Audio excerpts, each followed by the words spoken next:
Hello বন্ধুরা, জারাস কিচেনে সকলকে জানাই ওয়েলকাম। সকলে কেমন আছো? আশা করি খুব ভালো আছো, আর আমিও খুব ভালো আছি। আজকে বানাবো ফুলকপির পকোড়া, যেটা খেতে দারুণই টেস্টি হয়, বানানো ভীষণই সহজ। ফুলকপির পকোড়া বানানোর জন্য আমি দুটো ছোট সাইজের ফুলকপি নিয়ে নিয়েছি, এগুলো এখন কেটে নেবো।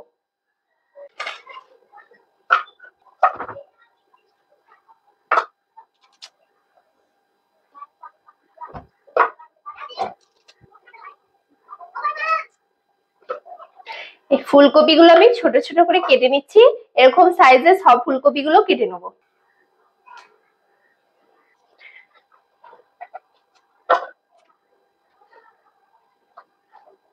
দেখো বন্ধুরা, সবগুলো ফুলকপি কিন্তু আমার কাটা হয়ে গেছে, আর সব দেখছো ছোট ছোট সাইজের কেটেছি। আর ডাঁটগুলো যেগুলো বড় সেগুলো কিন্তু কেটে ছোট করে দিতে হবে। এখন ধনে পাতাগুলো কেটে নিচ্ছি।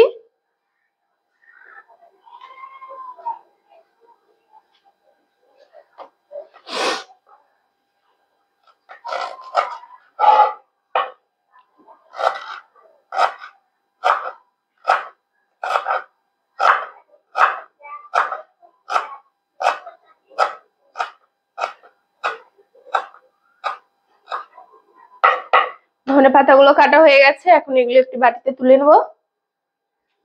এখন মিক্সার জারের মধ্যে দিয়ে দিচ্ছি 4টে কাঁচা লঙ্কা, বোটাগুলো ছাড়িয়ে নিচ্ছি। 10-12 কোয়া রসুন, 1 ইঞ্চির মতো আদার টুকরো, আর ধনে পাতাটা কেটে ভালোভাবে ধুয়ে পরিষ্কার করে নিয়েছি, সেটাও এখন মিক্সার জারে দিয়ে দিচ্ছি। সামান্য একটু জল দিয়ে এগুলো স্মুথ পেস্ট বানিয়ে নেব।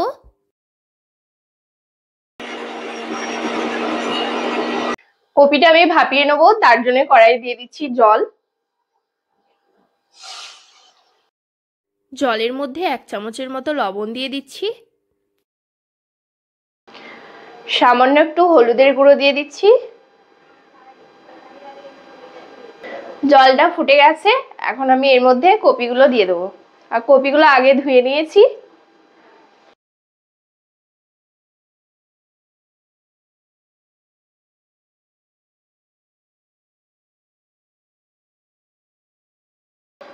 কপিটা নেড়ে চড়ে জলের সঙ্গে খুব ভালোভাবে মিশিয়ে নিচ্ছি।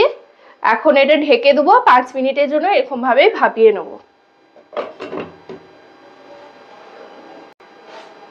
একদিকে কপিটা ভাপিয়ে নিচ্ছি, এখন পকোড়া বানানোর জন্য ব্যাটারটা তৈরি করে নেব। প্রথমে দিয়ে দিচ্ছি বেসন।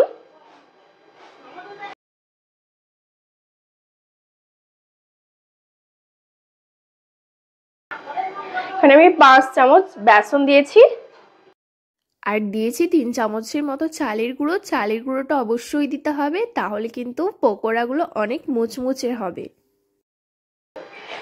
লবণ দিয়ে দিচ্ছি পরিমাণ মতো, হলুদের গুঁড়ো দিচ্ছি পরিমাণ মতো, সামান্য একটু ঝাল লঙ্কার গুঁড়ো দিচ্ছি, কারণ পেস্ট আমি 4টে লঙ্কা দিয়ে বানিয়েছিলাম আগেই। এখন দিয়ে দিচ্ছি 1/2 চামচের মতো জিরে গুঁড়ো, সামান্য একটু ধনে গুঁড়ো, 1/2 চামচের মতো গোলমরিচের গুঁড়ো দিয়ে দিচ্ছি। শুকনো উপকরণগুলো খুব ভালোভাবে মিশিয়ে নেব। ওর এখানে অল্প অল্প জল দিয়ে এটা মেশাতে থাকবো। ব্যাটারটা কিন্তু খুব পাতলা করলে চলবে না।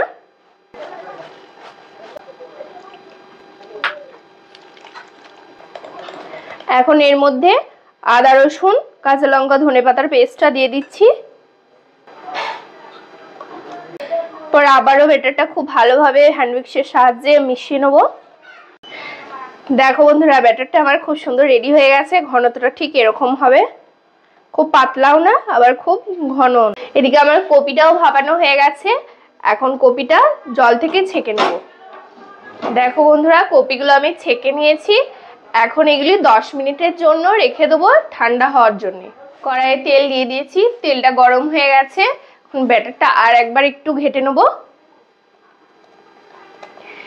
দিয়ে এখানে কপিগুলো ডুবিয়ে তেলের মধ্যে ছেড়ে দেবো।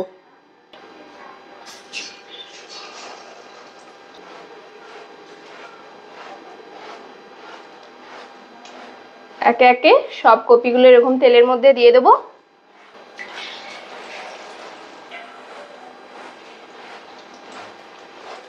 গ্যাসের ফ্লেম মিডিয়ামে রেখে কপিগুলোকে ভেজে নেব, ফুলকপির পকোড়াগুলোকে ভেজে নেব।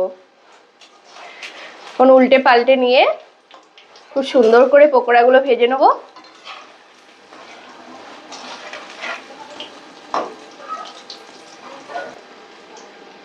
পকোড়াগুলো খুব সুন্দর লাল লাল করে ভেজে নিয়েছি। এখন এগুলি তুলে নেবো তেল থেকে।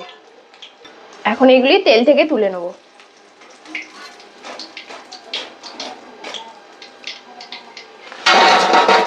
দেখো বন্ধুরা, একে একে সব পকোড়াগুলো আমি ভেজে তুলে নিয়েছি। এখন এটার উপর থেকে ছড়িয়ে দেবো সামান্য একটু চাট মশলা।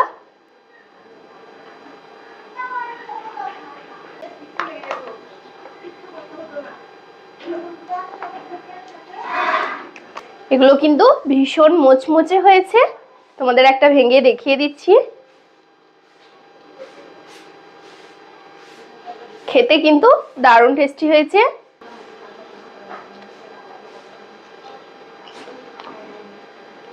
দারুণ লাগছে। তো বন্ধুরা, আজকের রেসিপিটি যদি তোমাদের ভালো লেগে থাকে তাহলে চ্যানেলটি অবশ্যই সাবস্ক্রাইব করে দিও। তার সাথে সাথে কিন্তু লাইক শেয়ার কমেন্ট করতে একদম ভুলো না। চলো টাটা বাই বাই, দেখা হচ্ছে অন্য কোনো ভিডিওতে অন্য কোনো রেসিপির সঙ্গে।